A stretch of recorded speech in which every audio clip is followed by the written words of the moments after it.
বানাচ্ছি ঘোল। গরম পড়েছে যে পরিমাণে, এখন থেকে ঘোল খাওয়া শুরু করে দিয়েছি। ঘোল বানাচ্ছ কি দিয়ে?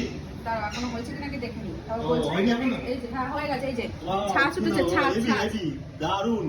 তো ঘোল বানাচ্ছি দই দিয়ে, দইয়ের ঘোল। এটা তো ভালো লাগছে, আমি জানি না খেতে কেমন হবে। দইয়ের ঘোল এই যে ভালোই হয়েছে। এর মধ্যে কিছুই দিইনি, খালি দই দিয়েছি আর লেবু দিয়েছি আর ব্ল্যাক সল্ট মানে বিট লবণ যাকে বলে সেটা দিয়েছি। হ্যাঁ, এই দিয়েই বানাচ্ছি। আর লাস্টে মানে পুরোপুরি হয়ে গেলে তোমাদেরকে দেখাবো। টেস্ট করে দেখাও তো কেমন আছে, টেস্ট করো একটু দেখি। তুমি টেস্ট করো একবার। আমি নিজে টেস্ট করব। হ্যাঁ, আর যখন খাবে তখন বলে দেবে। আচ্ছা ঠিক আছে। ওরে বাবা রে,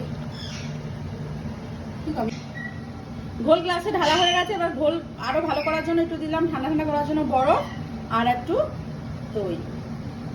নাও সিদ্ধু খেয়ে দেখো। সিদ্ধু কেমন হয়েছে খেতে? ভালো, সত্যি ভালো হয়েছে তো? লবণ টবণ ঠিক আছে তো? ওকে, তোমরা তাহলে গরমের মধ্যে এরকম বানিয়ে খেয়ে গরম করতেই আমরা দইয়ের ঘোল বানিয়ে খাওয়া শুরু করে দিচ্ছি।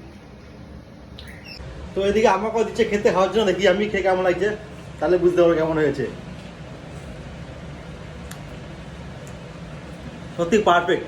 একটু ঠান্ডা হতে চিল হলে ভালো হতো, একটু গরম গরম লাগছে, মানে গরমে গরম হয়ে যাচ্ছে। আমি চিল করে দিচ্ছি। চিল করে আবার দাও, একটু বরফ দিয়ে দেবে। ব্যাস, আর কি দেখে এরকম যদি খাওয়া যায়।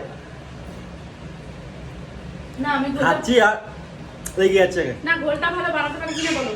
ওরা এই যে আমি নিয়েছি এই গ্লাসে, আমার অবস্থা কি? ঠিক আছে, দারুন দারুন।